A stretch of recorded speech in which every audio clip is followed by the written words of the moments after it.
Hello, professional property managers. Andrew Smallwood here. I'm so excited for Sue to be here. Here's what's so funny about this. Earlier this year, Sue came across my awareness for a couple of different reasons. Number one, that Second Nature has been implementing EOS.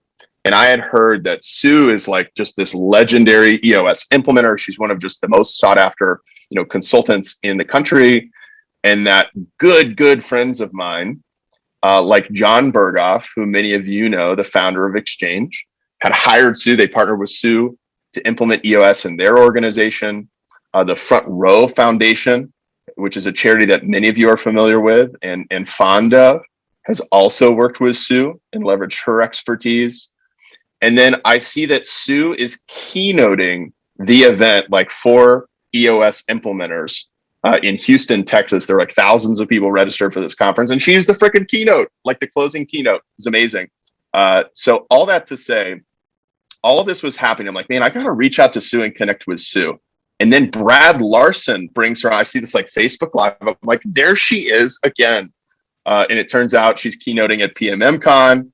So we got to meet at PMMCon. We snapped a photo and talked to a bunch of friends. And man, I knew Sue's expertise because her reputation preceded her in that respect. But just in my couple of conversations interacting with her, I could really tell she was just a great person, a great human being, a great person to just have a conversation with. Just somebody you get a really good vibe from. And you can tell they come from a place of really wanting to help others first. They're generous with their talents, their expertise. And that's why she's here today to be with you all. So we're so thankful, Sue, that you're here, that you're sharing a part of your life with us today on a Monday. And we're excited to get into it with you. So let's get it going.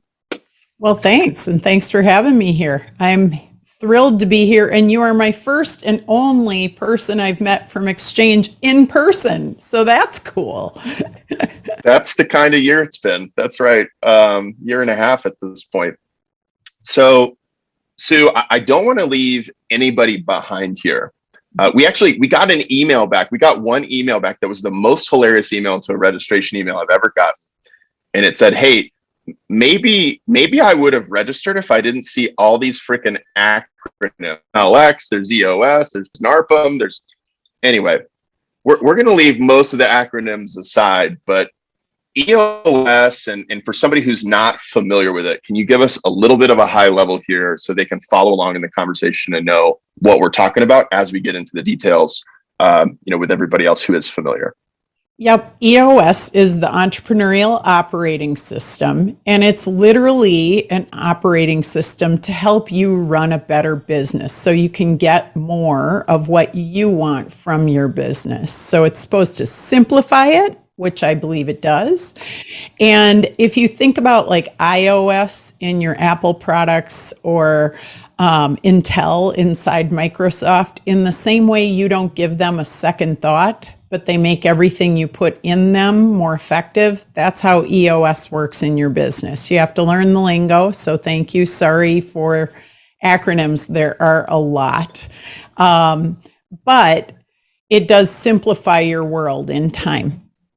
So Entrepreneurial Operating System. And, we just recorded a podcast with Matt Whitaker, who's a big believer in EOS. And, he used a terminology like the things that you're working on in your meeting cadence, the issues that you're solving as a team, all these different kinds of critical questions to have clarity on across the organization. Everything's got its cubbyhole with EOS. Could you break down for us, hey, you talk about like the 6 different elements of EOS and what those are and a little bit about why each is important. And then we're going to pick a couple based on some poll results to dive a little deeper into. Can I use my IPVO and do a little exchangification here? Always welcome here. Awesome.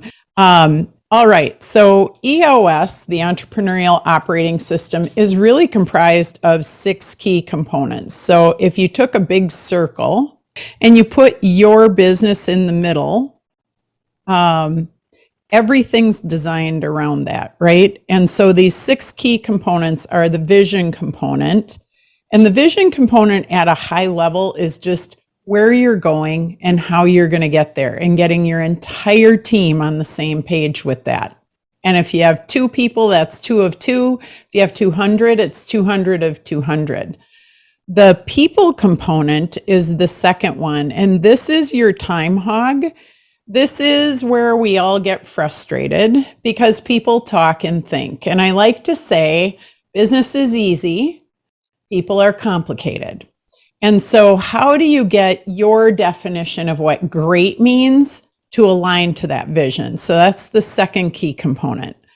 The third key component's the data component. And data is really getting a handful of key numbers that tell you your business is healthy. So you have a pulse on the health of your company every single week.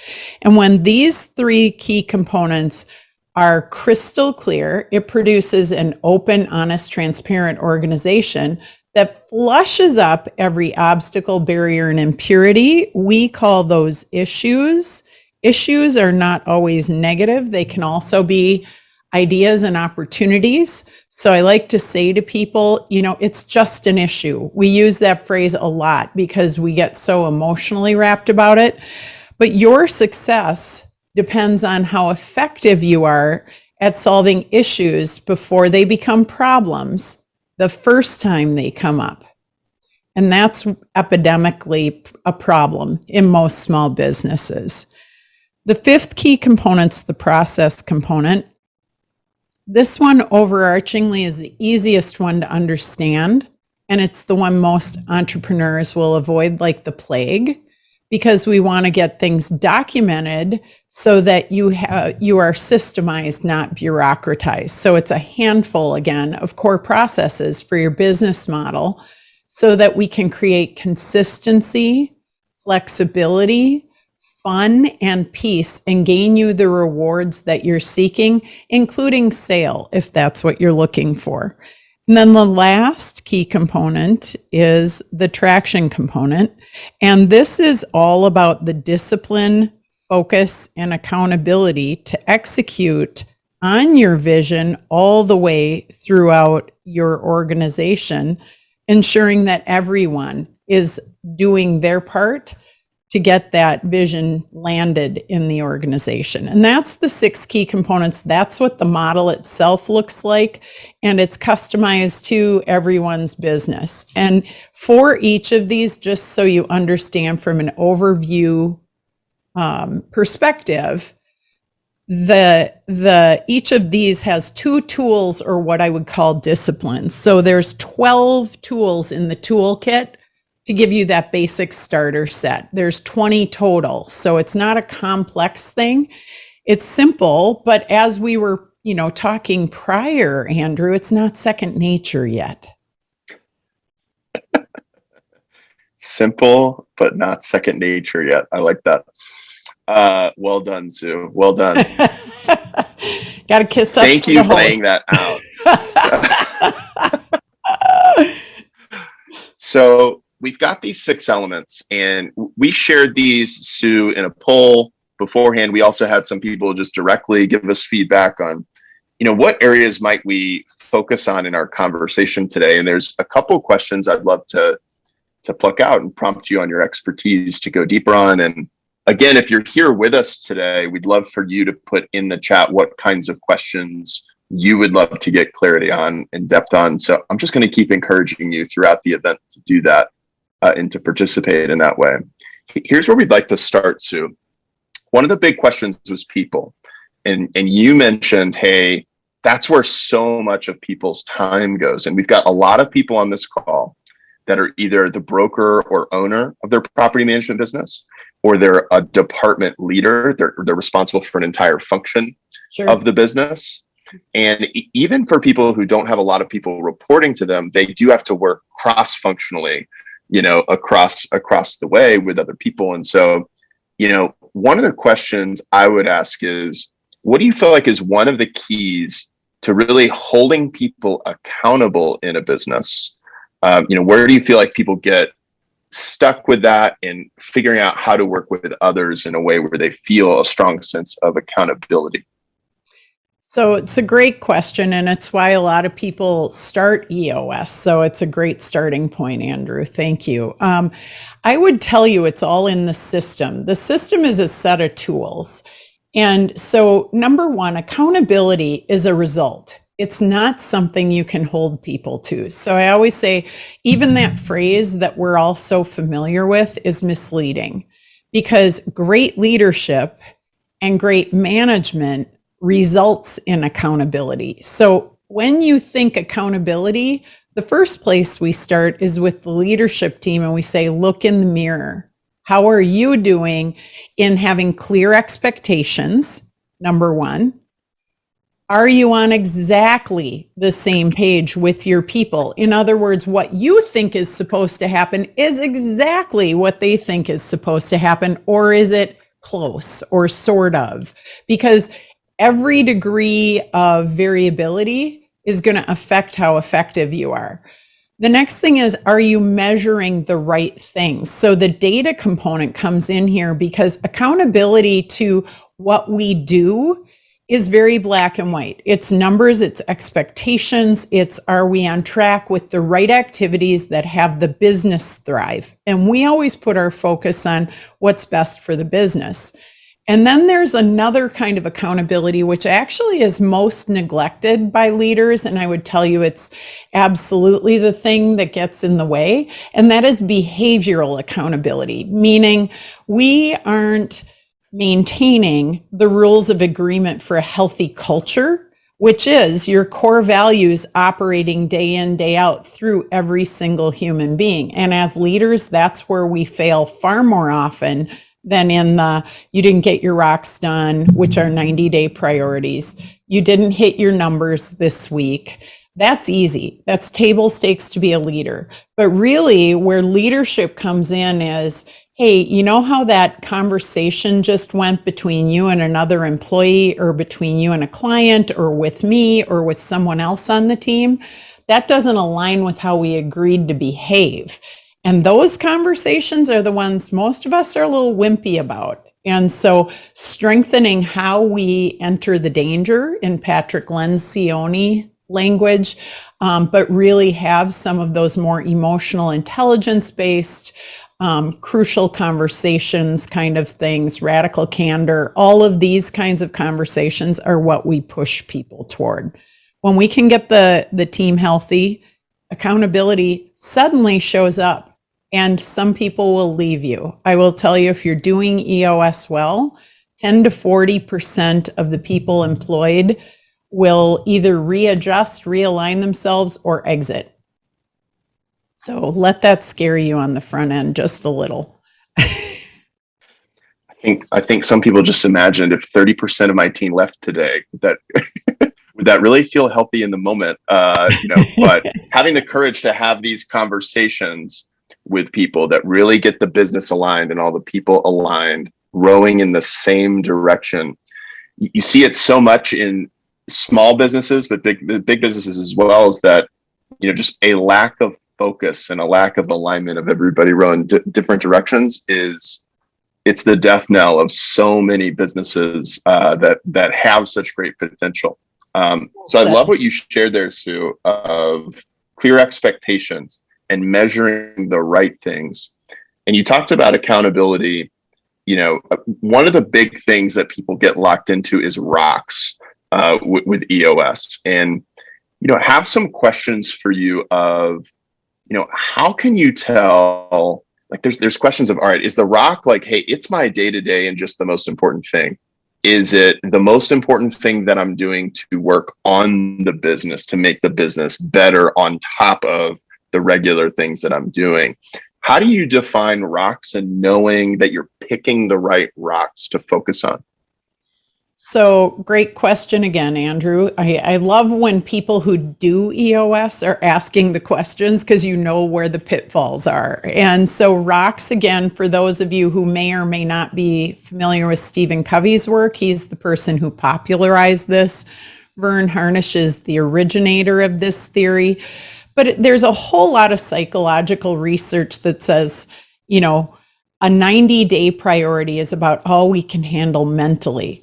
Now, when you've deployed all the tools. What's really important is it's predicated on a plan.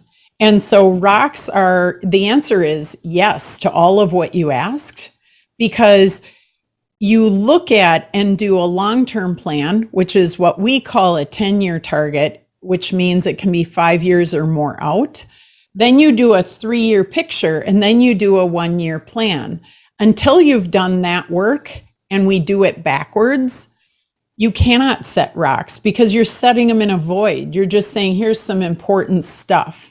And so you set your rocks based on what your 1-year plan is, and that's taking a 1-year goal, set of goals, and moving them to 4 quarterly set of priorities. So linking that, those can be things that move the needle for your company.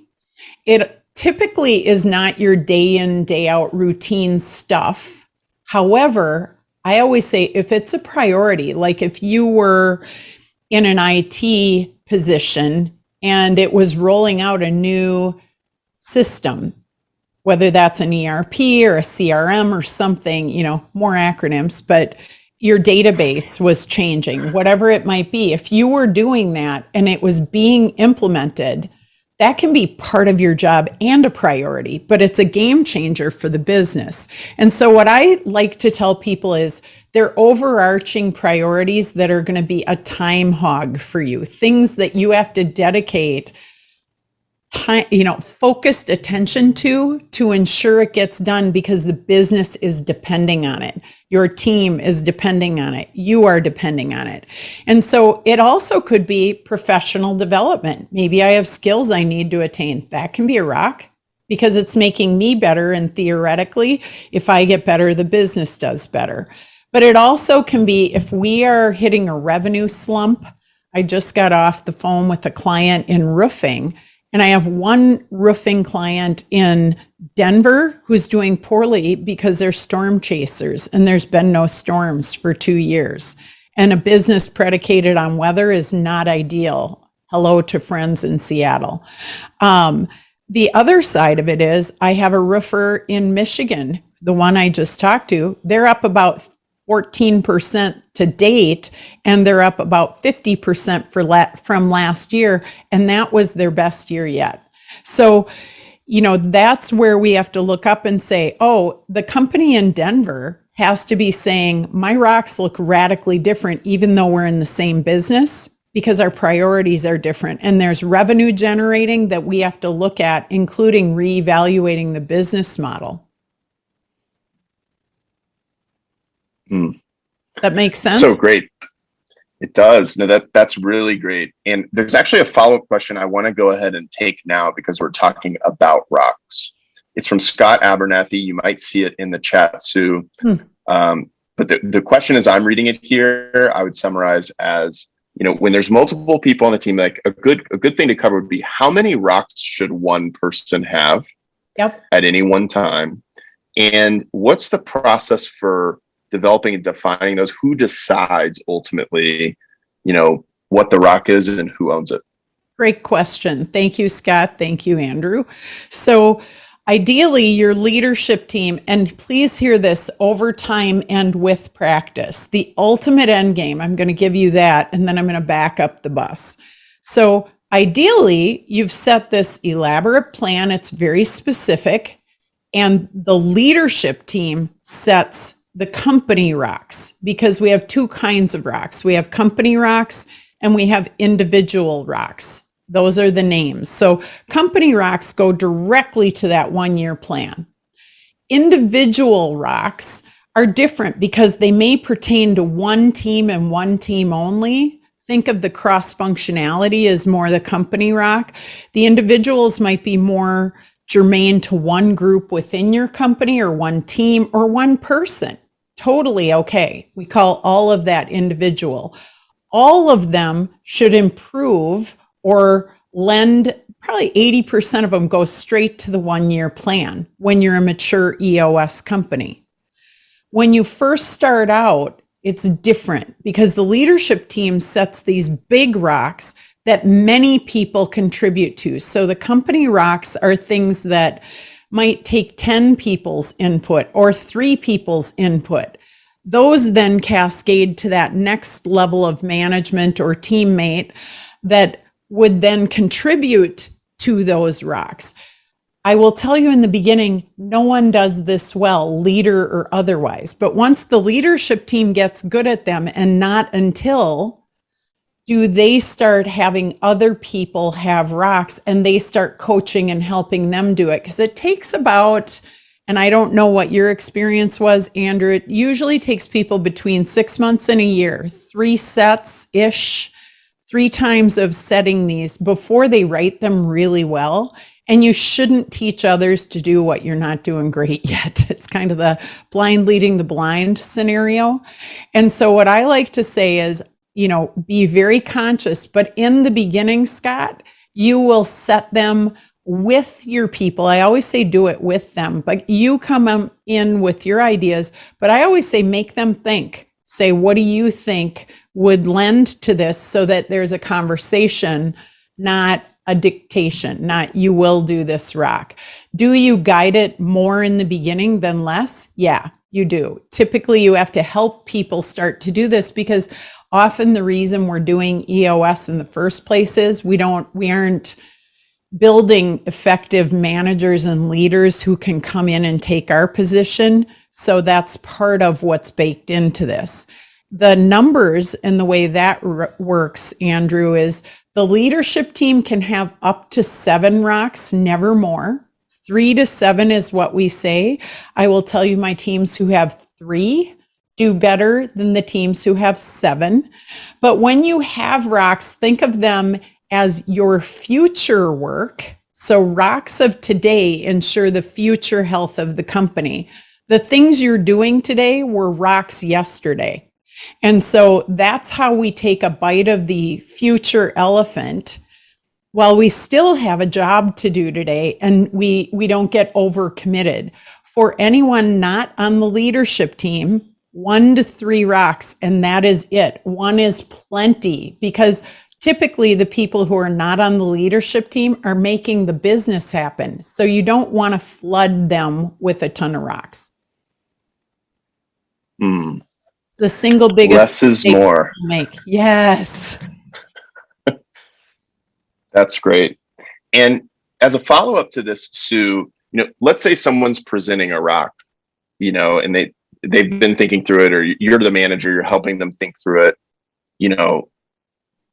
How can you tell if a rock is, whether you use a SMART framework or another framework, like what are the things you would look for to say, this is ready, this is fully baked, we're ready to just go execute, versus this rock is a little spongy right now.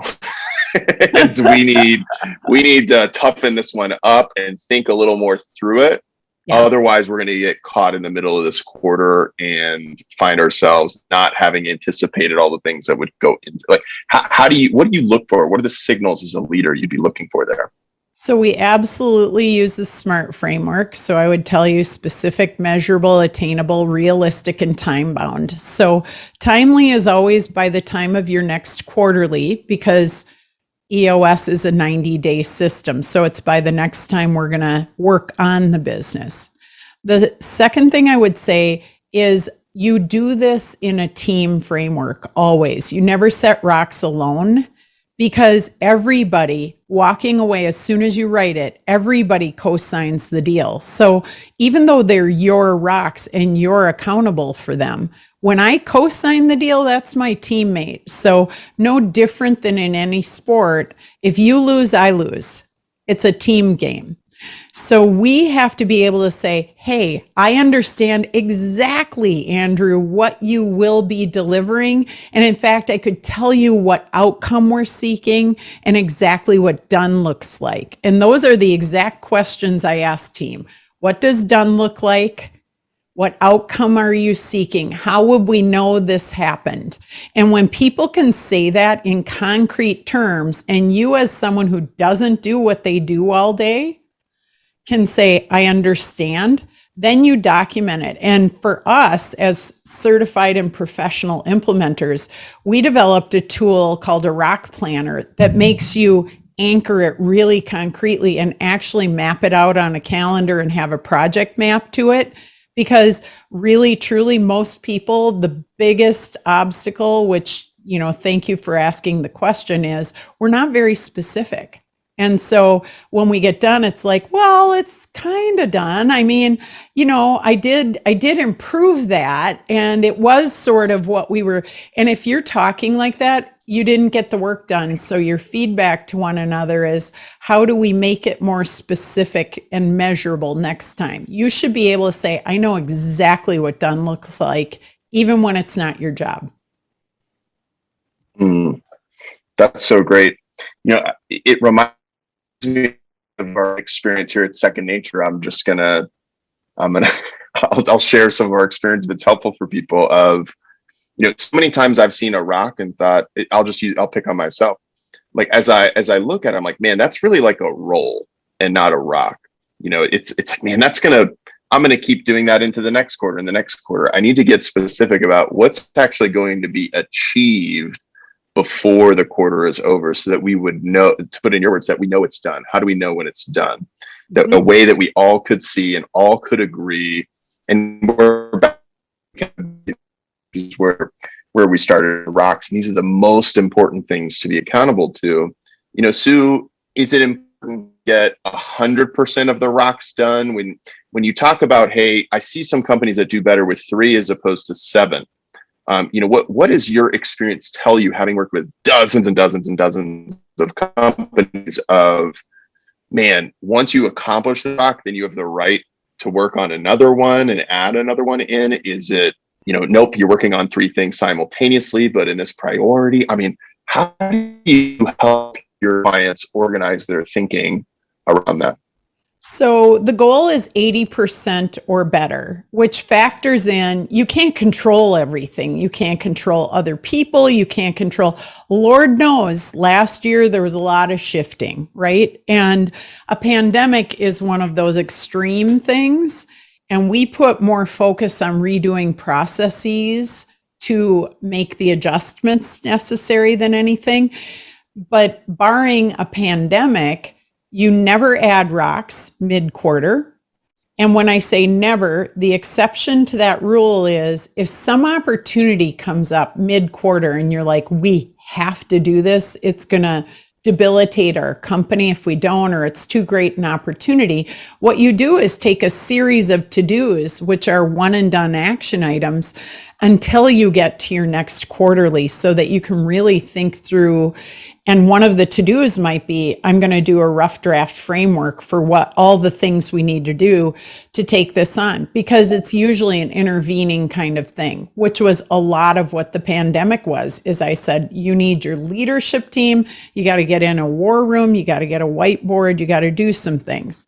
So 80% or better factors in everything. So when people say things, making excuses, rationalizations, justifications, have stories or reasons, I'm always like, that's all factored in.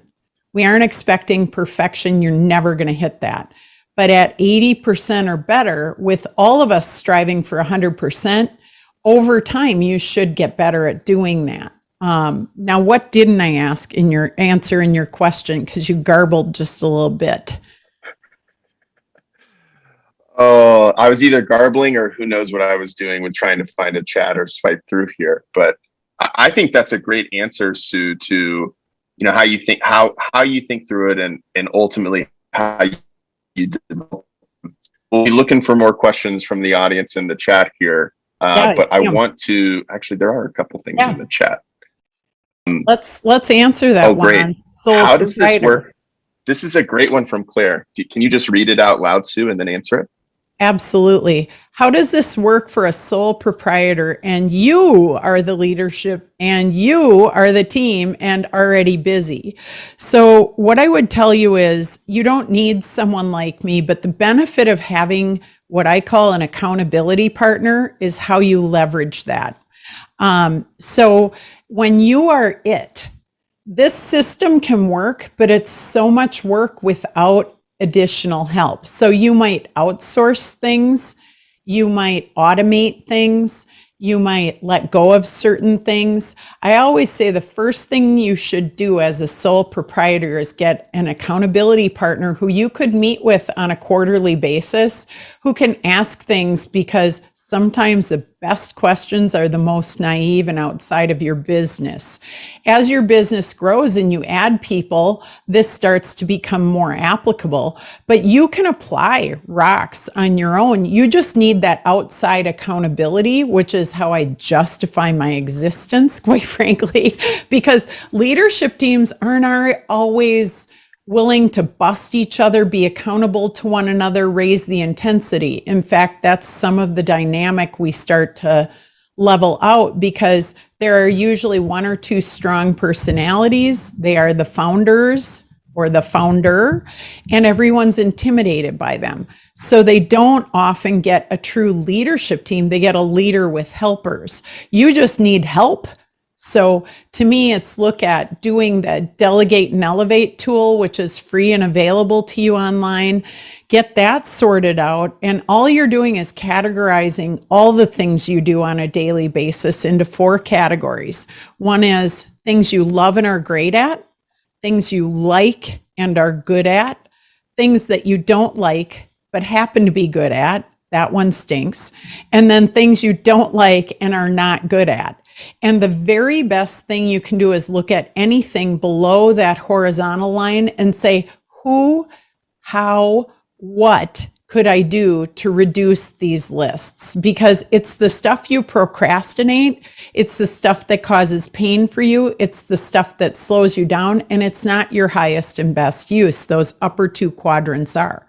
So how could you work to grow enough or gain enough capital that you can automate, outsource, let it go completely and say that's just not as necessary as I'd like at this stage, or find another resource or a partnership or agreement to offset some of it. But the tools themselves, using rocks, you don't have to have a meeting with yourself. But as soon as you get someone, you could have the quarterlies. And I highly advocate a business coach, an accountability partner, a friend who will give you tough feedback so that they can say, here's what you said you'd do, here's where you're failing. Can you get help? What do you need? How do you do that? I hope that helps. Please let me know if it did not. That's right. Claire and everyone else, just let us know if there's more you'd like to hear in the chat, and we'll keep it going.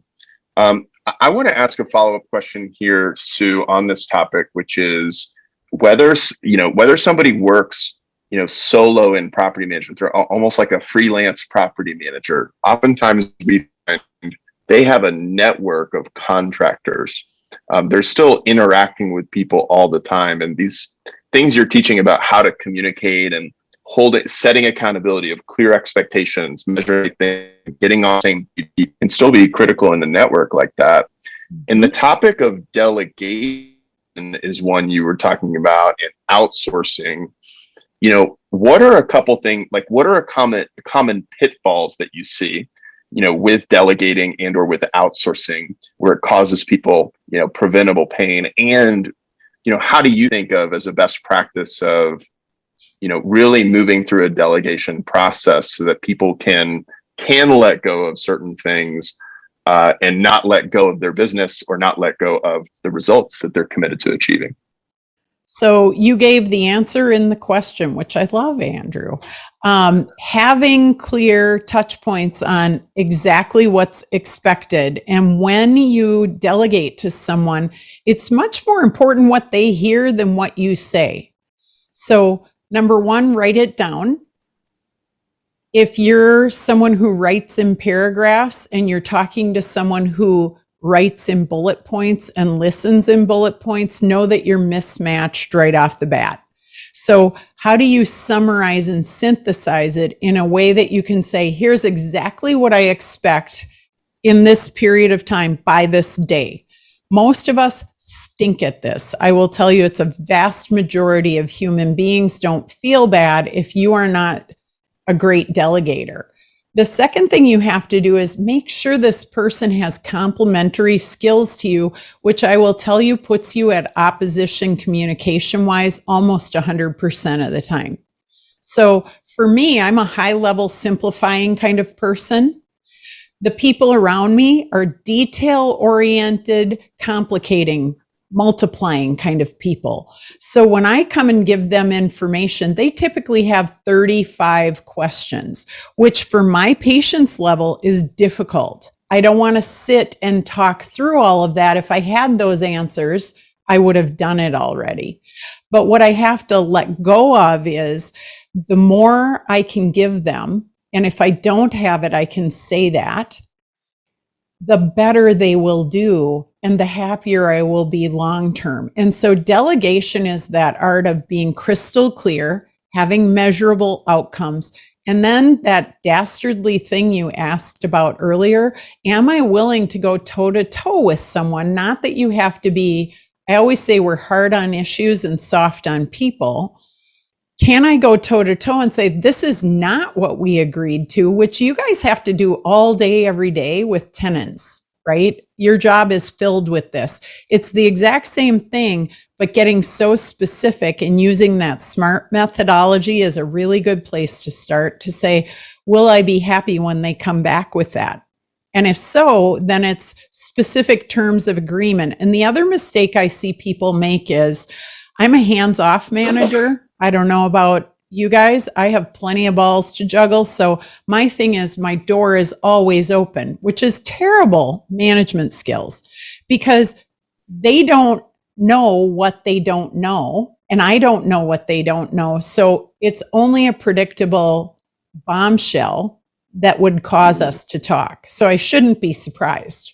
Now, if you're a manager who needs the loops to be closed all the time, and you might tend toward micromanagement, that doesn't work for highly independent, competent people either. It's the same collision point, like get out of my space. What you've got to establish up front is, hey, Andrew, if you and I were going to do something, I would have to say, tell me how often you want to communicate. What makes you feel like you've got what you need?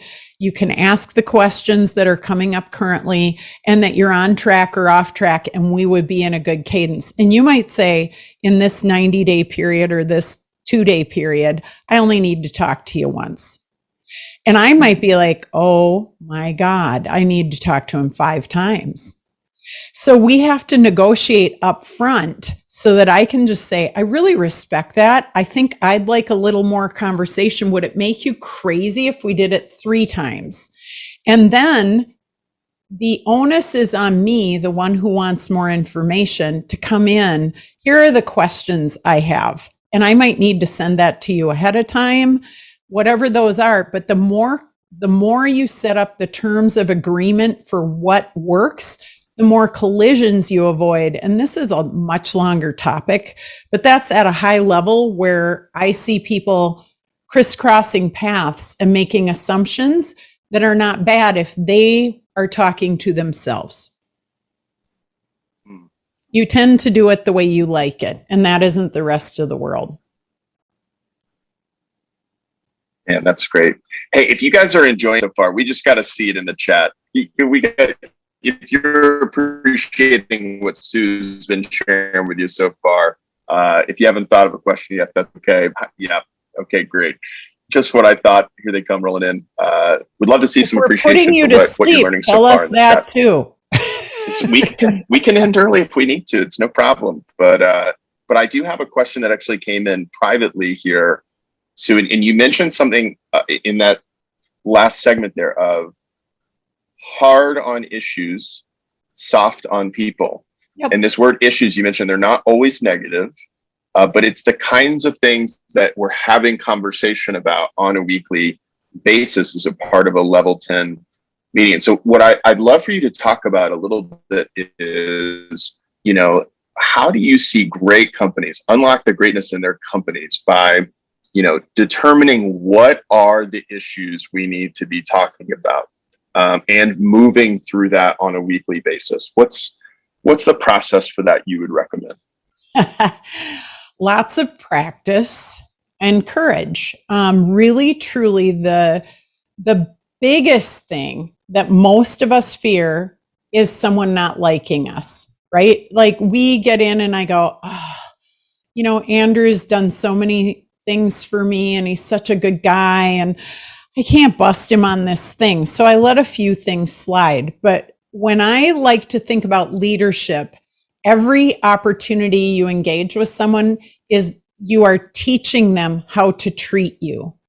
So if you don't develop a mindfulness about your interactions and as a busy professional, slow down and say, this isn't really the conversation I'd like to have with Andrew, but I'm going to be courageous.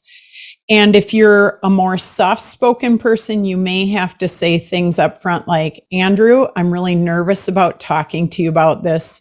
Let me pause and say that up front because I just need you to know that this is a scary thing for me to bring up, even if you don't think it's a big deal. That lets everyone on notice what's going on up here and I can relax just a little bit.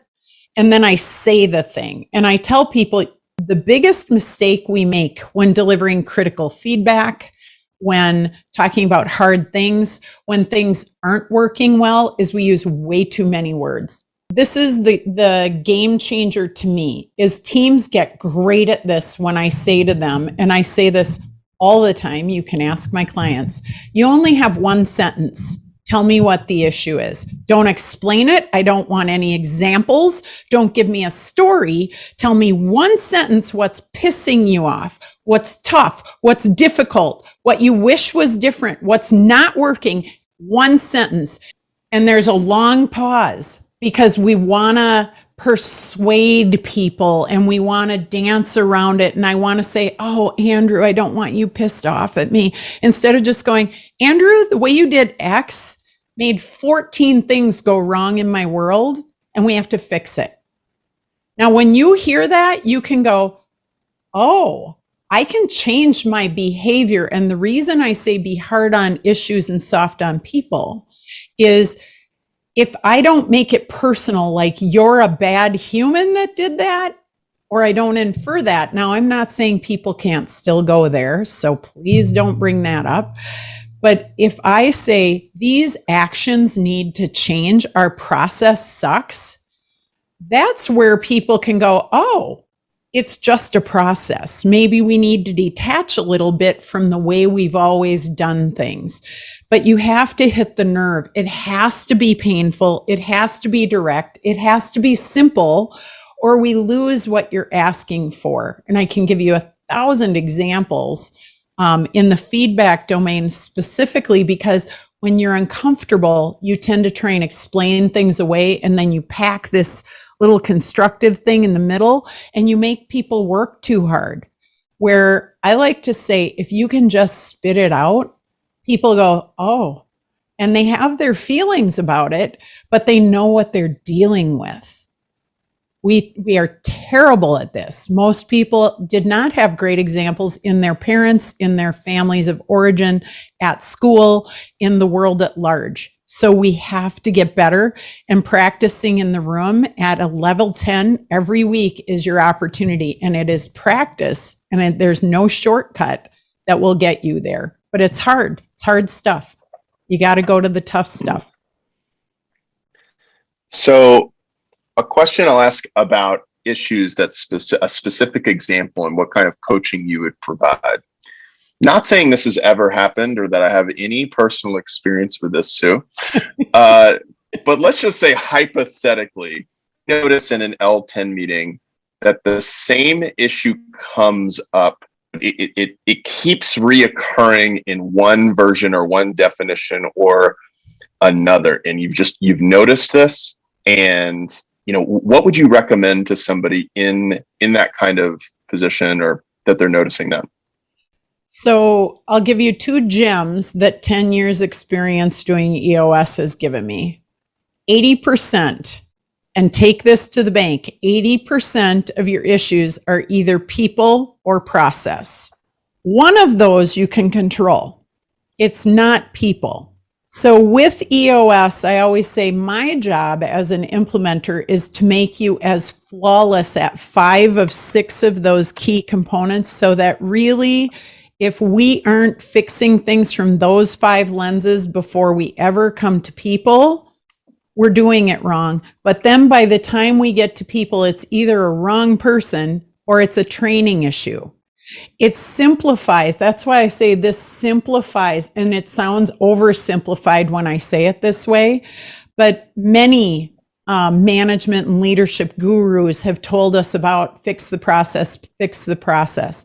I tell people always start there first. Recurring issues in a level 10 meeting 100% of the time, and I speak in very few absolutes, are because you haven't hit the nerve. You are not at the root cause of the issue. You are solving superficial things. And I'll give you a very specific example. It's the most dramatic one that I've ever had, and I use it frequently. Engineering team. Now, if you guys know engineers, they like to think, and they are natural complicators. God bless them. It's why our buildings mostly stand and we can go to the moon and things. But in terms of having effective meetings, they use more words than less, and they think, overthink. So I had a team, it was for a 2-day session. It was their annual session. They had 77 issues on their issues list. So day 1, we don't deal with that. We just get more and more and more on the list, which is how they get there. Day 2, we have to solve these. So, but it's with my help.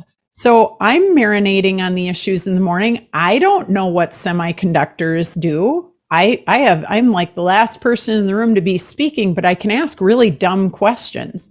So when I walk in, I have studied their list and I say, operations is mentioned a lot on here in many versions, from different processes and different things aren't working and whatnot. And I said, guys, because it's a 5-guy team, I just have one question before we start to prioritize, because we typically take them 3 at a time, and it was going to be a lot of work with 77. I said, before we start, I noticed operations runs a thread through a majority of these.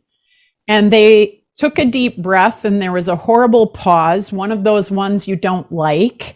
And I said, is there a problem with the leader, or are your processes this messed up? Because they're engineers and process is a strong suit, let me tell you. So everybody gulped, and that pregnant pause happened. And when they got down to answering, no, the leader is really struggling. And I said, so you waited for, and I kid you not, 70 of 77 issues to show up that are going, please talk about that. Please put the person's name on here. Please stop them from suffering every day. And I said, you think you're being kind. I'm from Minnesota. We think this is nice because we like him. He's a good guy. He's wonderful. I know none of you have ever done this. And I go, none of that's changed. He's still all of that. He sucks as a leader of your ops team. Do you have a better seat to utilize his highest and best use if he's that good a right person? And they went, oh my God.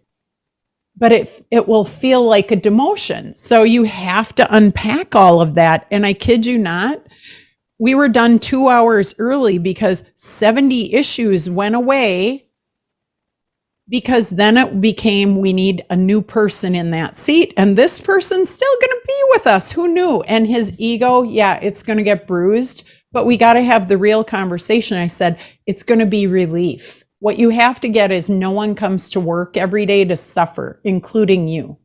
When you're doing stuff that's not your highest and best use, which is why we talked about delegate and elevate, you suffer all day, every day. I don't want to do the bookkeeping. I would much rather write a check. How about you? Okay, then hire a bookkeeper. Yeah, you have to work a few more hours, but guess what? You'll have the hours to work because you're not laboring over QuickBooks when you hate it. And that's the mental game you have to sort out in this, because too often we think we're smarter than the system. Mhm. So I hope that helped. I think that's great. That's useful. Obviously, people can tell us in the chat if they thought that was pretty good and pretty useful to them as well. But audience of one, Sue, that was really great. Thank you for sharing that. They're all so stunned with the great stuff. They just haven't had time to type yet. Incredible nuggets of wisdom. I'm seeing still stunned. I love it. Sorry if that was great. Personal for you, Michael. We have a question in there, Andrew. Yes, awesome. Would you mind reading it and answering it? Yeah. Do you recommend these types of conversations be face-to-face, verbal?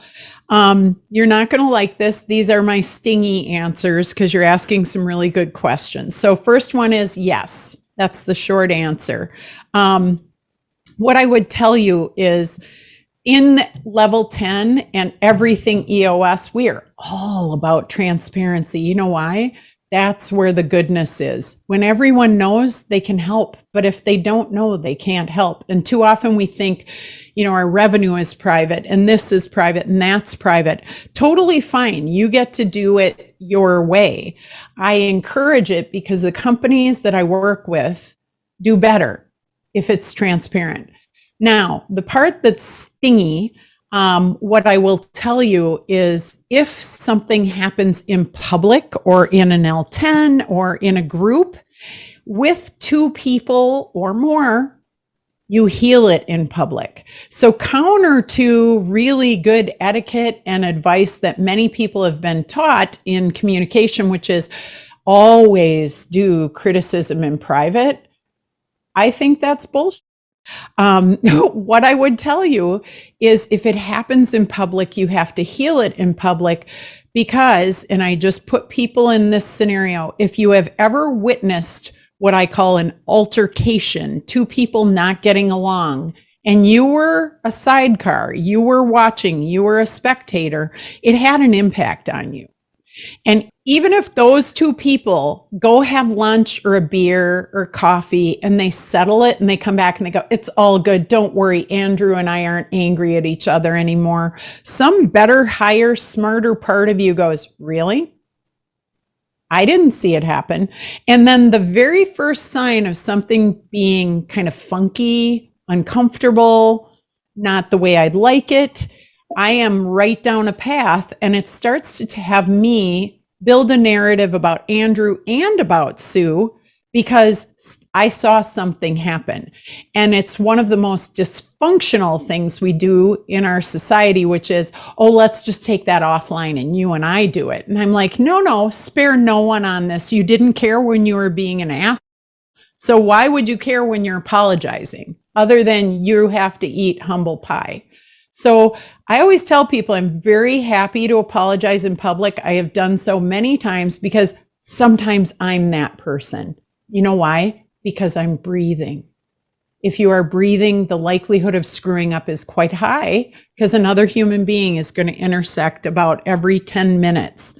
So we have to get better at saying, when we stub toes, when we bruise our knees, when we might even cause a black eye and we don't know it, we have to teach people how to do that. And it actually creates safety and permission so that others can do the same. And they actually have role modeling of great leadership, quite honestly. And you have to go first. If you're the leader, that's the other stingy part. Guess what? You do it first. Raymond asked a question, Sue, when did you finally get it? The light bulb went on and you wanted to do this and move forward. I think, my short answer, and it's not a pretty one, is I was in enough pain. Some of us are motivated by the promise of, oh, you can run a better business and get more of what you want from it. Not for me. It was, you know what? My best has got me here and I freaking need help. And that was for me the flipping of the switch. I see Cam McCaw has a question here, Sue. Okay. Are you seeing that one in the chat? Yeah.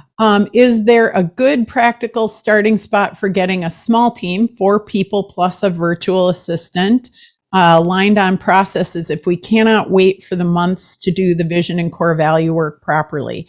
Yes. And I will tell you, start. There is no wrong way to begin good work. So if it gets refined, processes are never done, by the way. They are always a work in progress because you have to be in continual improvement. And I'll tell you, the shorthand of, again, 10 years experience doing this is the simplest way to do it is the person who does the work writes the process. Then people who are familiar with it, and in a 5-person team, that might be everyone, and that's okay, edits it, meaning simplify it. A process for us is 1 to 4 pages, and there are no more than 6 to 12 in a company. So it's not a giant SOP manual. It's like the table of contents. And it's what's the activity and 4 or 5 bullets. And we're writing a book on this right now, and it's coming out like in a year. So just know that there will be more instruction. And then once you're done with that, the founder of the company, if that's you, you're the one who does it, or the person in charge is the final editor, because founders always see what's not there. And that's how you write them. So get the rough draft going, because that's where it works the best. Sue, that's great. We're going to keep them coming fast here as they're coming in. Alex Yoder has a question. Do you see it? Yes. How do you build trust with team members so they are comfortable having hard conversations with each other in a healthy way so they can resolve the problem before it escalates? So that's how I justify my living. And I would tell you a great place to start is read The 5 Dysfunctions of a Team by Patrick Lencioni and believe every word he says. Read books like Radical Candor together and have dialogue, crucial conversations, difficult conversations, fierce conversations. All of those kinds of things are safe ways for you to break down a book and do it. If you're not a book study kind of team, listen to it, watch a podcast and have a dialogue, because what you get at is what's stopping people from talking. And the last part of that is practice like a crazy person and demonstrate it. You as a leader have to go first in saying, I'm going to be really vulnerable here. I screwed up. I said this to you. I did that thing over there. I don't know how to do this. I need your help. Those are the ways you come to the table vulnerably, and it lets people say, oh, you don't have all the answers and you're not impervious to making mistakes. Oh, well, maybe I can do that too. And the last thing I'd tell you is the very first time someone screws up, greet them with thank you. Or if they say, here's what's wrong in the company, instead of going, what? You have to beat that out of your system. You have to say, thank you for bringing that up. We have been working so hard to talk about what's not working. Thank you for doing the courageous best thing for the company. And you keep putting it on what's best for the company, but you really, really have to practice. Most of us are terrible. That's awesome. And I'll just make a recommendation to anyone else who has a similar question. Dr. Jackie Stavros and Sherry Torres, they wrote a book called Conversations Worth Having.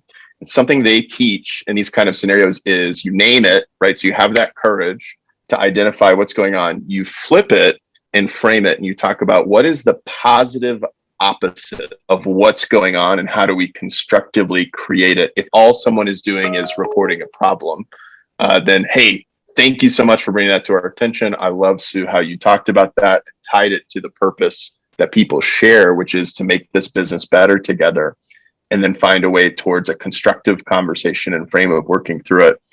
There's a great podcast episode you can check out, so we won't take time to go too deep into it here. Somebody asked a question here, I see, Sue, of some resources that you referenced during this event, like the Delegate and Elevate and other tools online. Where would be the best place for people to go find resources like this, and maybe some that you didn't even have a chance to mention? So 2 different websites that I would jot down, and we'll send this out to you as well. One is eosworldwide.com. Everything EOS is tremendously open source. So there's downloadable free tools up the wazoo.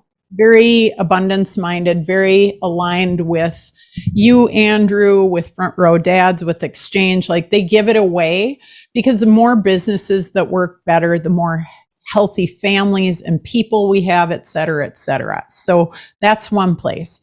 Another one is at our website, we have Beyond That, and we have 2 different places you can go. Go to sayyes.com, SAYYESS, as in Sam.com, or yes.learnworlds.com. And there's, again, an abundance of free tools well beyond EOS. That's awesome. Sue, I'm going to give you the last word before we leave here today. If there's anything else you'd like to say, or take a moment to express before we're done here today.